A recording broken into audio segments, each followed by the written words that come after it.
Para hadirin yang saya hormati, Rasul kalau masuk sepertiga yang akhir, sing-singkan lengan baju, hamparkan sajadah, lebih banyak di masjid daripada di rumah. Itu Rasul. Maka sepertiga yang akhir masjid makin ramai. Lihat Masjidil Haram. Lain dengan kita.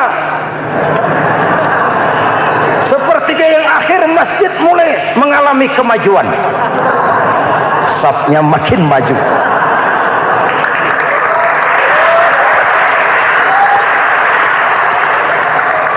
Pasar ramai, terminal beludak.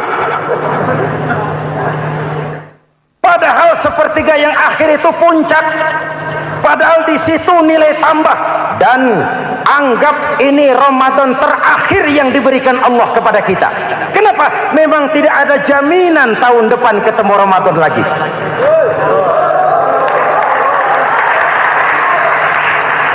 Anggap ini Ramadan terakhir yang diberikan Allah kepada kita. Tidak ada jaminan tahun depan Ramadan akan ketemu lagi. Tidak ada jaminan. Manfaatkan peluang ini untuk melakukan pemutihan. Semua kita melakukan introspeksi. Tidak tahu kita Ramadan tahun depan nanti masih ketemu apa tidak.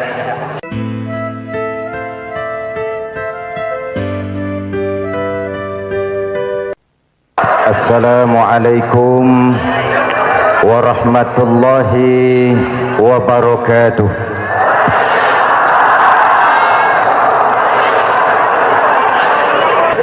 Saudara-saudara hadirin yang saya hormati, yang berbahagia,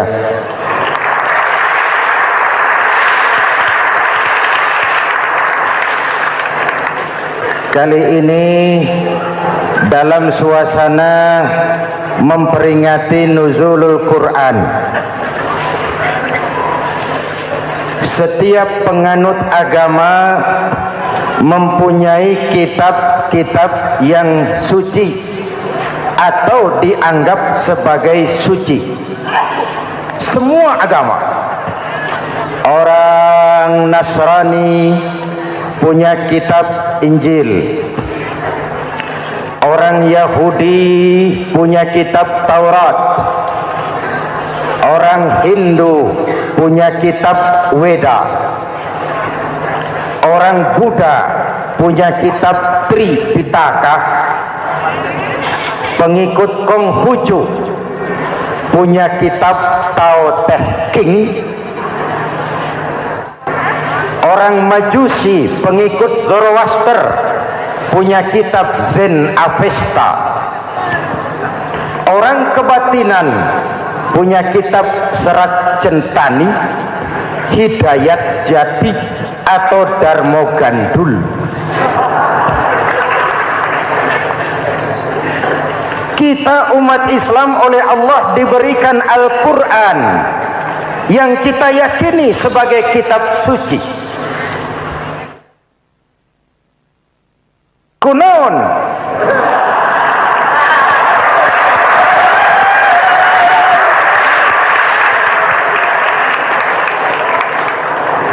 Apa kunaon itu? Kenapa sih kita yakin Quran itu kitab suci? Pertama, ajarannya sesuai dengan fitrah manusia. Suatu kitab dinamakan suci kalau konsep ajarannya sesuai dengan fitrah. Contoh, ini laki-laki ini seneng nggak sama perempuan? Normal. Kalau nggak seneng saya ragu-ragu. Perempuan seneng nggak sama laki-laki?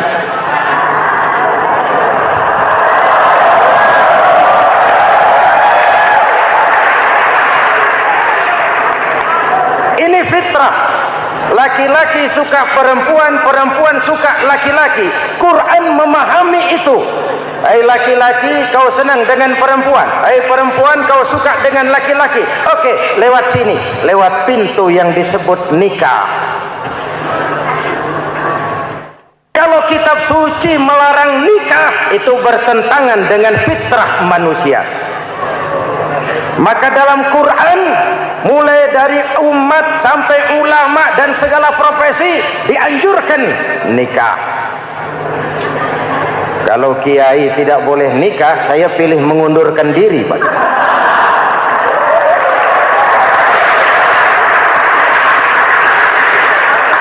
Itu bertentangan dengan fitrah. Lagian mubazir dikasih perabotan nggak dipakai.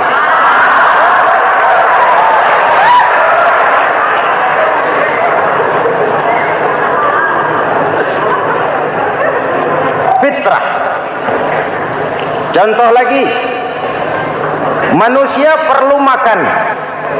Kalau ada kitab suci menyuruh puasa terus dari pagi sampai sore sampai malam sampai pagi lagi, eta teh kitab gelo.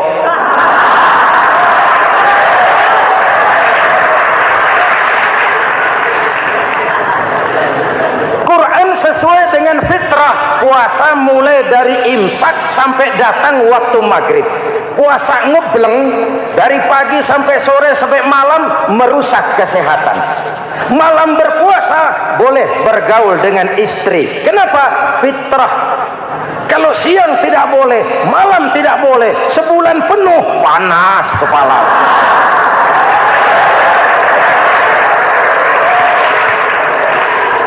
Rontok rambut.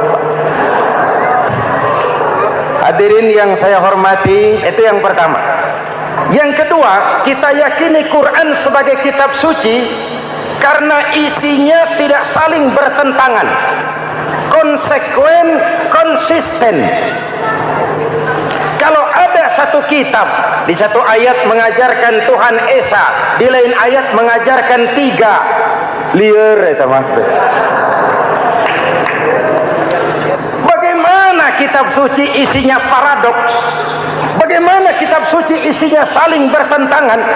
Di ayat manapun sekali Quran berkata Allah itu Esa, selamanya Esa.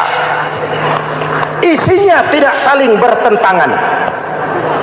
Lalu yang ketiga, kita yakini Quran kitab suci karena dia bersih dari intervensi manusiawi. Sejak turunnya Al-Quran menantang, jikalau kamu ragu terhadap Quran yang kami turunkan kepada hamba kami Muhammad, kamu anggap itu cuma bikinan Muhammad. Kalau Muhammad bisa, kamu tentu bisa. Baik, bikin satu surah semacam Al-Quran. 14 abad yang lalu tantangan ini turun dan sampai malam ini belum terjawabkan. Pak, barangkali tidak ada yang mau coba. Banyak. Antara lain Musailamah Al-Kazzab. Dia mencoba membuat menandingi Al-Quran. Dia buat satu surah namanya surah Al-Fil. Bunyinya begini, bikinan Musailamah. Al-Fil wa mal-fil wa ma adraka mal-fil lahu khurtumun tawil wa lahu zail. Sudah berbentuk syair. Isinya apa? Al-Fil, gajah. Wa mal-fil, apakah gajah itu? Wa ma adraka mal-fil, tahukah kamu apa itu gajah? Lahu khurtumun tawil, dia punya belalai panjang. Wa lahu zail, dan dia punya ekor. Enggak usah turun ayat begituan, orang tahu.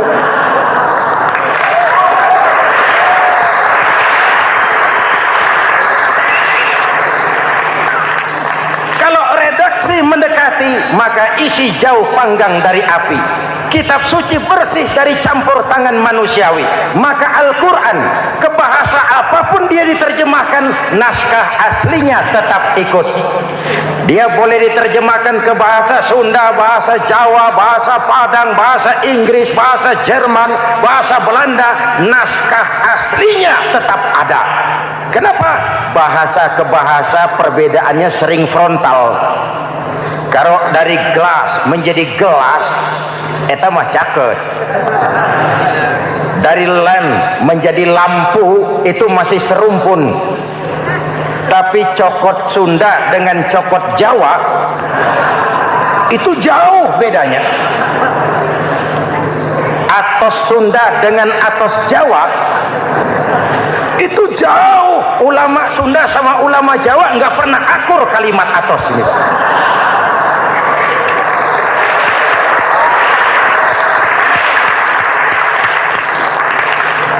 Inilah kebenaran janji Allah, inna nahnu nazzalna dzikra wa inna lahu lahafizun. Kami yang turunkan Al-Quran, kami yang akan menjaganya. Ribuan orang hafal Al-Quran. Lalu apa pesan-pesan misi utama Al-Quran? Pertama, menegakkan tauhid. Ini yang lebih dahulu, membentuk kualitas sumber daya manusia dengan menanamkan nilai-nilai keimanan, membebaskan dari ketergantungan kepada benda. Ya ayyuhan nasu ubudu rabbakumul ladzi khalaqakum. Hai manusia, Tuhanmu yang perlu kau sembah hanyalah Tuhan yang telah menciptakan kamu. Jangan menyembah Tuhan yang tidak pernah menciptakan kamu. Mengapa kau menyembah harta padahal dirimu lebih berharga dari harta? Kenapa kau menyembah pangkat dan jabatan padahal dirimu lebih berharga dari pangkat dan jabatan?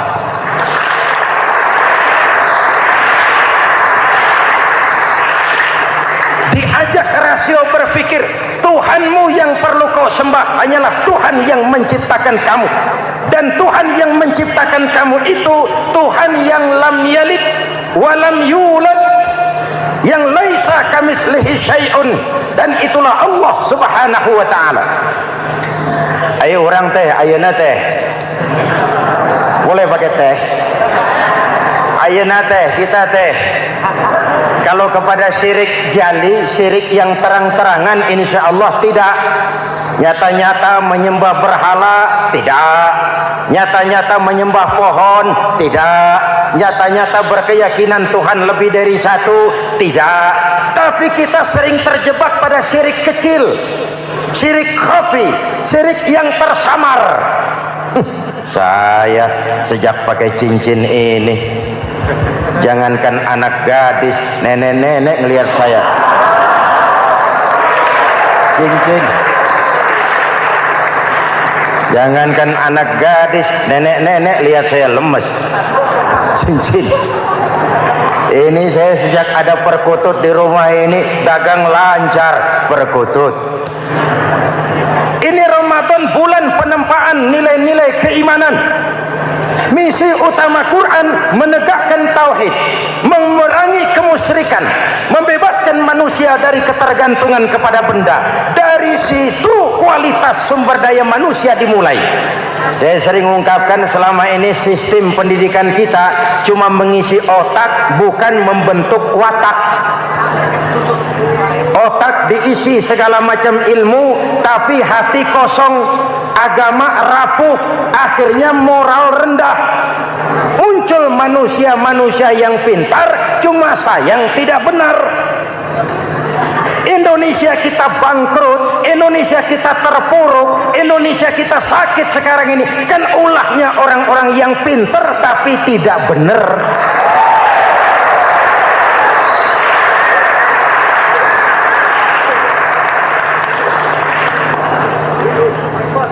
Saya bicara kayak begini, ini bukan pidato politik, ini nurani. Politik naon kadut.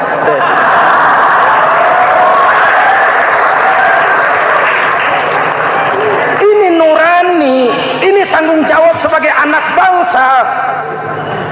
Ibu bapak, saudara-saudara hadirin yang saya hormati, Rasul kalau masuk sepertiga yang akhir, sing-singkan lengan baju, hamparkan sajadah, lebih banyak di masjid daripada di rumah. Itu Rasul. Maka sepertiga yang akhir masjid makin ramai. Lihat Masjidil Haram. Lain dengan kita. Sepertiga yang akhir masjid mulai mengalami kemajuan. Safnya makin maju.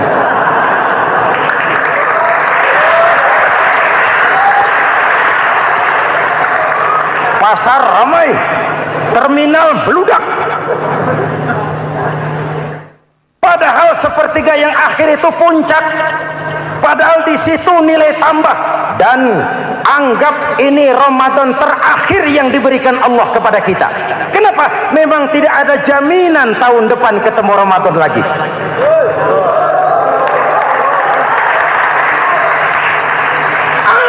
ini Ramadan terakhir yang diberikan Allah kepada kita. Tidak ada jaminan tahun depan Ramadan akan ketemu lagi. Tidak ada jaminan. Manfaatkan peluang ini untuk melakukan pemutihan. Semua kita melakukan introspeksi. Tidak tahu kita Ramadan tahun depan nanti masih ketemu apa tidak. Sebagaimana kita tidak tahu kita masih hidup atau tidak. Hadirin yang saya hormati, misi kedua Al-Quran, persaudaraan, kebersamaan atas dasar keadilan dan kebenaran. Manusia bersuku-suku, ya. Manusia berbangsa-bangsa, memang itu diakui oleh Al-Quran. Inna khalaqnakum min dzakari wa untha wa ja'alnakum syu'uban wa qabaila. Kami ciptakan kamu dari laki-laki dan perempuan. Kami jadikan kamu bersuku-suku dan berbangsa-bangsa. Apa tujuannya? Agar kamu saling mengenal satu dengan yang lain. Persaudaraan, kebersamaan atas dasar keadilan dan kebenaran. Yang terlepas dari ras. Dari manapun orang datang, apapun warna kulitnya, dari suku apapun ia dilahirkan, kalau akidahnya sama, itu kan saudara kita.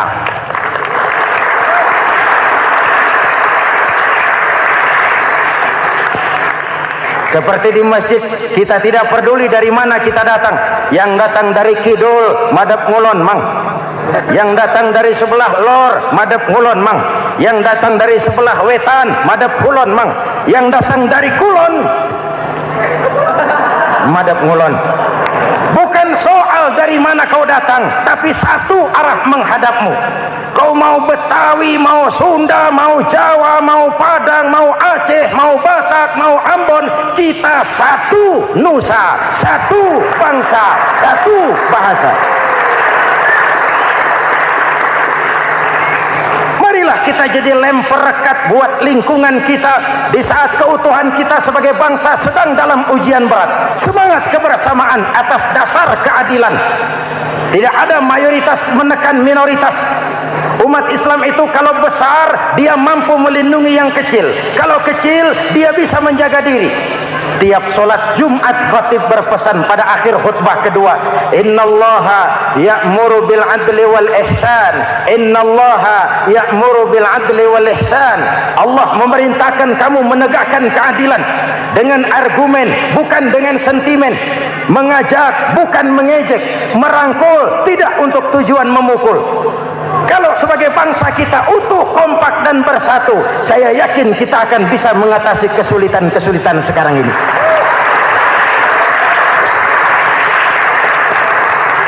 Kan kita prihatin kadang-kadang tawuran antar desa, antar RT, antar RW, antar kecamatan, sampai antar elit di atas. Makanya saya ulang lagi pesan ini, kalau elit di atas tawuran, jadilah penonton yang baik. Saudara-saudara kaum muslimin yang saya cintai, kita prihatin, kita seakan tercabut dari akar budaya kita sebagai bangsa. Kenapa kita yang berfalsafahkan Pancasila, kenapa kita yang berketuhanan yang Maha Esa tiba-tiba jadi beringas dan brutal? Ada maling ayam ketangkap, disiram bensin, dibakar hidup-hidup. Kok kita bisa begitu? Street justice, pengadilan jalanan mulai tegak. Iyalah kita tidak puas dengan kerja aparat kita, tapi jangan main hakim sendiri. Ini negara, bukan hutan.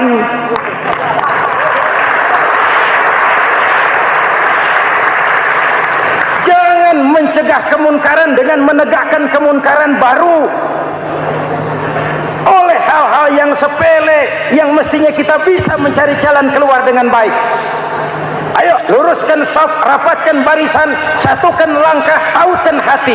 Kita satu umat yang satu, diikat oleh Al-Quran. Hanya dengan kebersamaan kita akan mampu menata hari esok yang lebih baik atas dasar keadilan dan kebenaran. Dulu teh Muhammad Toha teriak takbir ngadepi Belanda. Bung Tomo teriak takbir ngadepi Belanda. Ayeuna takbir ngadepi batur sadulur salembur. Nanaonan.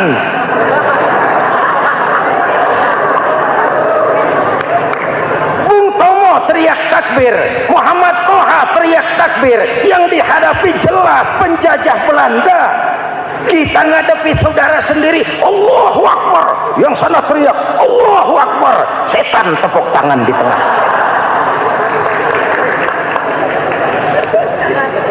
Yuk kita rukun yuk, kita kompak yuk, kita bersatu yuk, kita pulang yuk.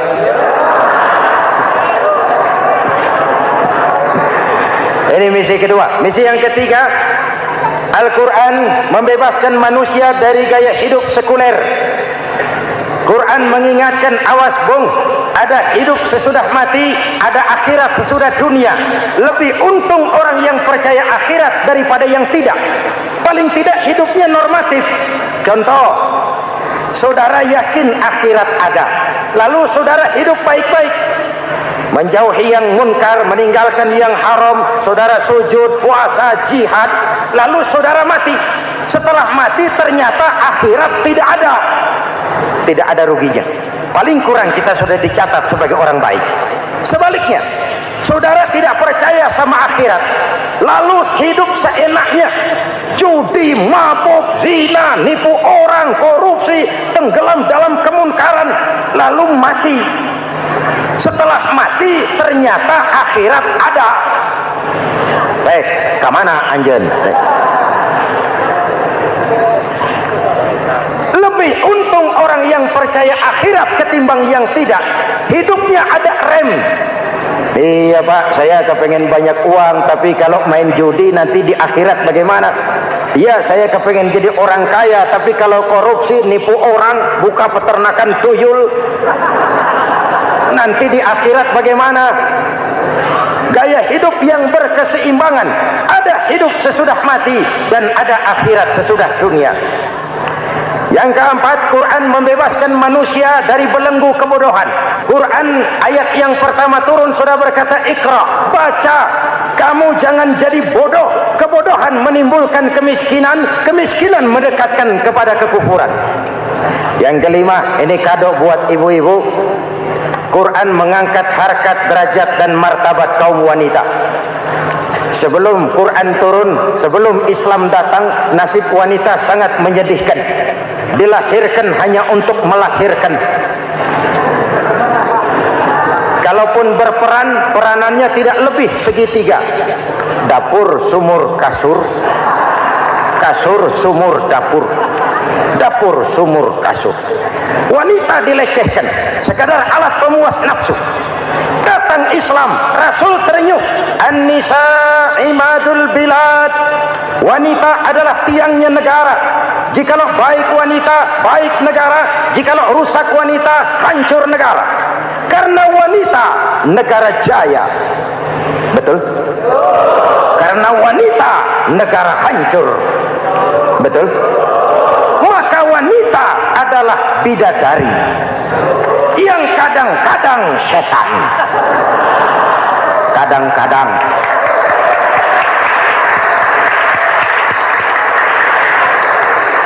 Ini yang hadir di sini bidadari semua. Ibu bapak, saudara-saudara hadirin yang saya hormati. Lalu bagaimana sikap kita terhadap Al-Quran? Quran sendiri menjelaskan, "Tsumma awrasnal kitaba allazina istafaina min ibadina." Kemudian kami wariskan kitab Al-Quran yang kami pilih buat hamba-hamba kami yang terpilih. Luar biasa. Umatnya umat pilihan, Rasulnya Rasul pilihan, kitabnya pun kitab pilihan. Kami wariskan Al-Quran kepada hamba-hamba kami yang kami pilih. Bagaimana sikap mereka setelah menerima Al-Quran? Terbagi tiga. Pertama, faminhum zalimun linafsihi. Di antara mereka ada yang setelah menerima Al-Quran lalu zalim kepada dirinya sendiri. Diterimanya Al-Quran dengan lidahnya, tapi ditolak dengan perbuatannya. Mulutnya menjunjung Al-Quran, perbuatannya menginjak Al-Quran. Quran bilang ke barat, dia pergi ke timur. Quran bilang ke selatan, dia berangkat ke utara. Quran bilang haram, dia terjang. Quran bilang halal, dia tidak mau. Orang seperti itu tidak zalim kepada Allah, tapi zalim kepada dirinya sendiri. Mudah-mudahan kita yang termasuk golongan ini. Amin. Yang kedua, wa minhum muqtasid. Di antara mereka ada yang menerima Quran 50-50. Separuh-separuh. Yang enak dilaksanakan, yang berat ditinggal. Padahal pada sisi lain Quran mengajarkan masuklah ke dalam Islam secara total, kafah, jangan separuh-separuh. Ini watak munafik. Kalau dilihat Islam menguntungkan, rame-rame teriak Islam. Ketika diminta berjihad, diminta berkorban, diminta zakat, rame-rame mengundurkan diri. Saya bangkrut Pak, saya miskin Pak, saya pailit Pak. Mental itu dalam awal-awal Baqarah dijelaskan. Kullama adha'a lahum masyaw fihi wa idza adlama 'alaihim qamu. Kalau terang mereka berangkat, kalau gelap mereka mandek. Itu ciri orang munafik beragama. Kalau Islam menguntungkan, rame-rame teriak Islam. Ketika diminta berjihad, berkorban, berjuang, rame-rame mengundurkan diri. Muqtasid. Golongan yang ketiga, ini yang ideal. Wa minhum sabiqum bil khairati biiznillah. Di antara mereka ada yang setelah menerima Al-Quran lalu berlomba-lomba mengamalkannya, berlomba-lomba melaksanakannya. Jangan sampai yang baca Quran dengan suara merdu dapat piala, yang mengamalkan Quran dengan konsekuen dapat penjara.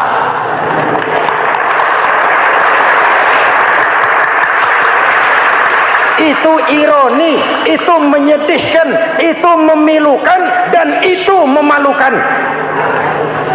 Pilihan terserah kita. Satu hadis Rasulullah mengajarkan begini: man ja'alal Qur'ana amamahu qadahu ilal jannah, wa man ja'alal Qur'ana khalfahu saqahu ilan nar. Siapa yang meletakkan Quran di depannya, dijadikannya Quran sebagai imam, Quran akan membimbing dia ke surga, surga dunia, lebih-lebih surga akhirat. Sebaliknya, siapa yang meletakkan Quran di belakang, dibelakanginya ajaran Quran, Quran akan mendorong dia ke neraka, neraka dunia, lebih-lebih neraka akhirat. Quran imam apa makmum? Kita makmum apa imam?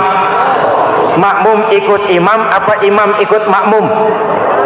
Makmum ikut imam. Jikalau Quran adalah imam, jikalau kita adalah makmum. Ke barat kata Quran, ke barat kita berangkat. Ke timur kata Quran, ke timur kita menuju. Halal kata Quran, itu yang kita ambil.